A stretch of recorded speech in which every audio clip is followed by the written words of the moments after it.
Hey guys, welcome to part 2 of our conversation. We're running a little long, so we wanted to spread it out so it's not too long in your podcast feed. So let's get right back into it with Jim. Like we were talking earlier about our friend Bob Ross.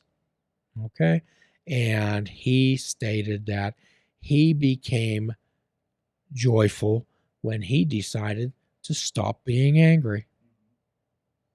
He decided to stop being angry because actually being angry was his mechanism for avoiding pain and suffering. He just used the anger. But however, do you remember what Bob Ross's show was called? Wow, I can't remember. The Joy of Painting. The Joy of Painting. The Joy of Painting. So most people, when they watched the show, it wasn't actually, the painting was a big part of it, okay? But it was just the medium through which he delivered his message. Right. There was like a lot of philosophy in there with it. Yes. So Bob mainly, so did Bob scream and yell? Did Bob cajole people? Did he tell them what to do? No. What type of manner did Bob have? Just a very easygoing one. He had an easy, pleasant way of delivering the message of joy. Mm-hmm. So he helped people understand that joy comes from within. It doesn't come from without. Right.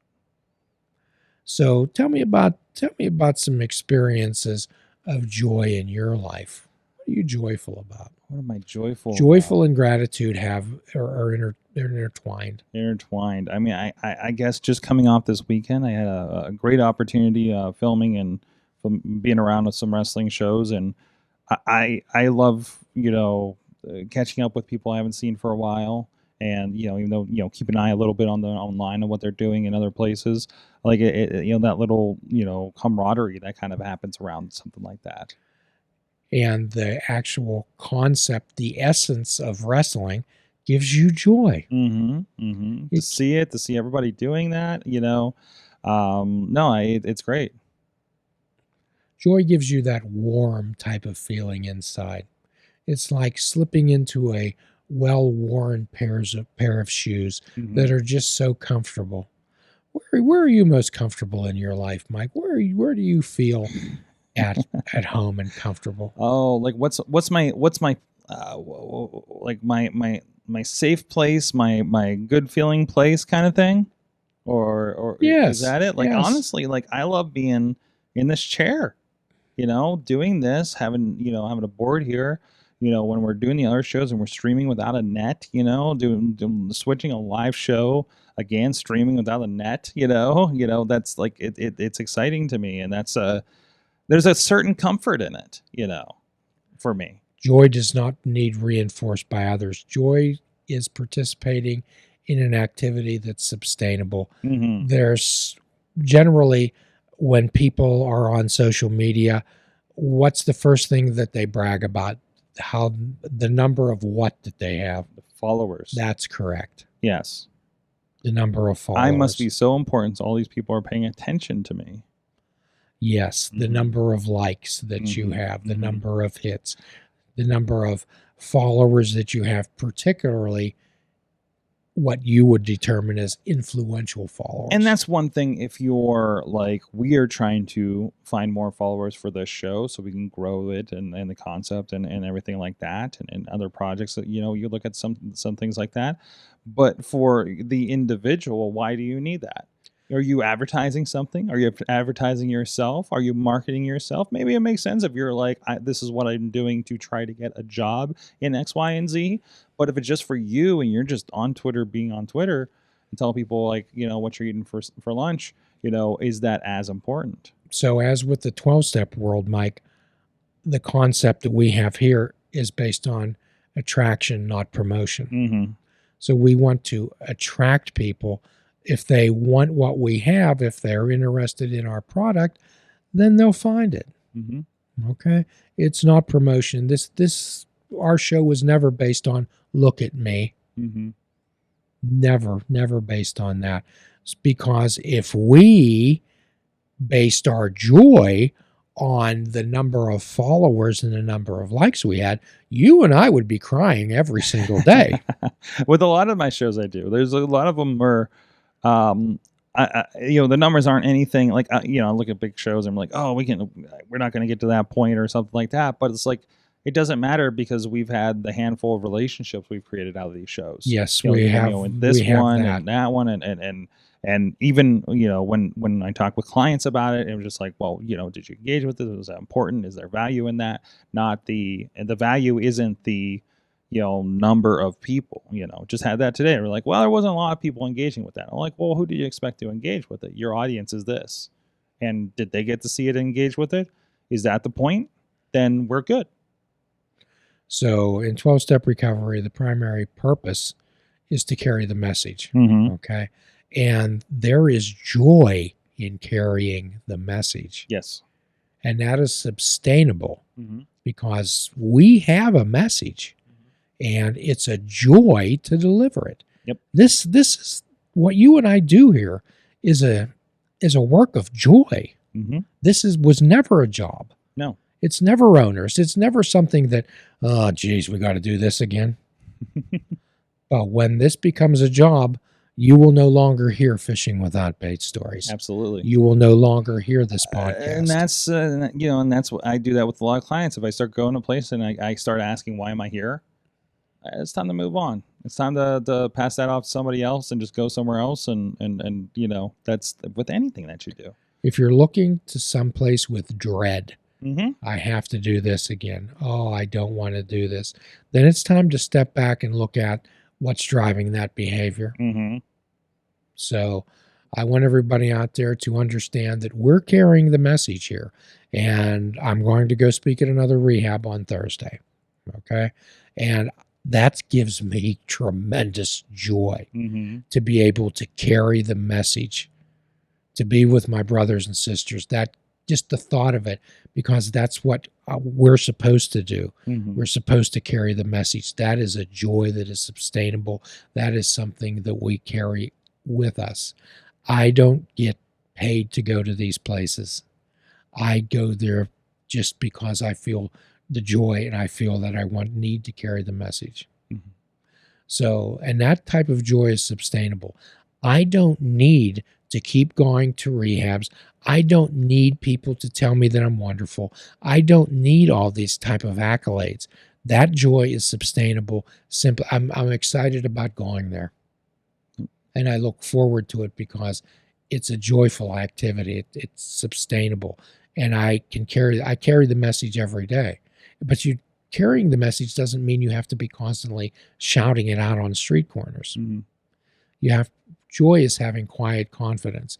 I have quiet confidence to know that my grandchildren love me. I don't need them to tell me. I know that's a fact. I don't need you to tell me about wrestling to know that there's joy in your heart about wrestling. And I hope you nurture that. I hope you're grateful for what you've done with wrestling. I hope you're grateful for the number of good friends and connections that you've made. Mm-hmm. Absolutely. And when you talk to me about going to all of these places, I know that it's not easy a lot of times for you to get there. Yeah, especially this weekend with a lot of driving and things we ran into. Yeah. But however, you wouldn't go there unless you had that joy mm-hmm. in your heart about doing it. Mm-hmm. Okay. And that gets assessed because sometimes I get asked to come back to the place and I'm just like I can't do that. It doesn't work, or I have other commitments. But it's just like so you're constantly kind of assessing that to make sure you don't get yourself in a trap. Have you ever been with a therapist? Have you ever been with a doctor? Have you ever been with a mechanic, some type of a provider? And it was apparent from the very beginning there was no joy in their heart for their profession. Yeah. It seems like that happens a lot. Yes, it does. Mm-hmm. No joy in their heart. And if they're not having joy in the thing they do, and the thing they're doing is supposed to be taking care of an aspect of you, your vehicle, your mind, your body, then again, it's like, I'm considering a new doctor because I have not liked the vibe the last couple of times I've gone in there, and just I don't think we're here for the same reason. So, Yes. I've always thought that when a doctor comes in to the waiting room, you're waiting there for them, and they come in, and he or she starts asking you what the problem is, what's it all about. I think that creates a negative vibe. Mm-hmm. I'd much rather walk in to be sitting in a room, examination room, and the doctor come in and says, "Well, what's right about you today?" Mm-hmm. Mm-hmm. That sets a different tone to the whole thing. So generally, when I have a new patient that comes in and see me, obviously they don't come in to see me because everything's just super groovy in the world. But I don't start off with saying what's wrong. I No. start off with saying what's right about Well, I you. love that. I love that when I introduce you to somebody or something like that, and that's the first thing you say. I'm just like, here we go, and I love hearing because people are disarmed by that too, Absolutely. right? Because you don't hear that. You don't hear that when you're checking out the Dollar General or interacting with people in your job or anything like that, right? So I love watching the trip and then that genuine response that happens afterwards. I had a person today brought in his partner, and uh, they expect naturally to talk about the issue, the problem, how we're going to attack it. But Mm-hmm. I asked this person, I said, first of all, I want to know what's right about being you. What's good about being you? Mm-hmm. And this person was just tongue tied. She says, I've never been asked that question before. Never been asked that question. Yeah. Yeah. So when a child is upset or hurt, we always ask what's wrong, don't we? Mm-hmm. But when a child's happy, how come we don't ask what's right? Right. Right. Give me some thoughts on that. When a child is happy and beaming, we never say to them, "Tell me what's right about this moment. Tell me what's right about you." Well, isn't that kind of because I feel like there's certain people that I talk to on a regular basis that all they want to tell me about is everything that's wrong with work and everything they're dealing with right now. And I do that to people too. It's like, oh, this is happening. The one guy I haven't seen for like 2 years. I saw him I think December before COVID, and I don't before they hadn't seen him. And like I think I told him everything that was wrong with everything out back here was something, or he brought up something that I've had a problem with or something like that. And I feel bad when that happens, right? Because it's just like, well, that's the thing that comes in and it floods out. But I think it's that expecting what we talked about like a little bit ago on this recording. If you're always thinking about the other shoe that's about to drop, that's always on your peripheral, right? So and so many of us are worried about that other thing, or we're listening to the news that tells us about everything that's wrong every day that we like, oh, hey, are you mad about this one too? It was just like, well, I got something else to be mad about. Well, yeah, I'm mad about that too. And it just builds and builds and builds. And then all they talked about, I feel like every time family was together, they're like, oh, so-and-so down the road is doing this now. And isn't that ridiculous? We live out in the country. So yeah, it's just, so like, and just like, wait, when are we going to talk about the good things a little bit?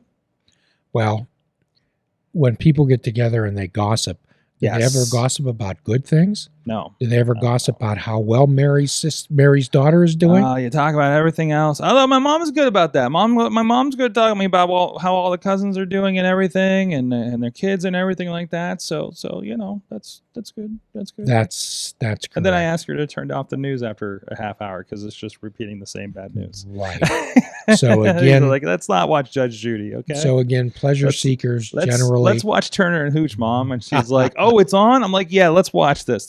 And it's just like the right vibe for us, So pleasure seekers seek to avoid pain. Yes. Needy people are generally pleasure seekers, Mike. Mm-hmm. And needy people need validated because they have a hole, they have a void in their life that they need to fill with other people's validation. Mm-hmm. Mm-hmm. And either they seek the validation by asking, or they seek validation through sympathy, or they seek validation through accumulation of material goods. Yeah, absolutely. Rather than finding the joy of existence and the joy of painting. So our final thought today, friends, is our quote from our good friend Thomas Merton, that we are created for joy, not for pleasure. And if you have yet to discover the difference, you have yet to begun to live. A free prescription fruits, nuts, and vegetables. Unplug your television and take up fishing. And for a truly mindful experience, we suggest that you fish without bait. Do a kindness for yourself and do a kindness for another. Forgive yourself and forgive another. Till all are free, none are free. Namaste, my friends. Please check out our website at fishingwithoutbait.com, where you can listen to the show, comment on our discussions, and find out where you can subscribe to our podcast. If you're interested in flying the colors of Fishing Without Bait, click the shop icon on our website. We have clothing, mugs, cell phone cases, and so much more. Show the world that you fish without bait. This show is a member of the Sorgatron Media Podcast Network. Find out more at sorgatronmedia.com.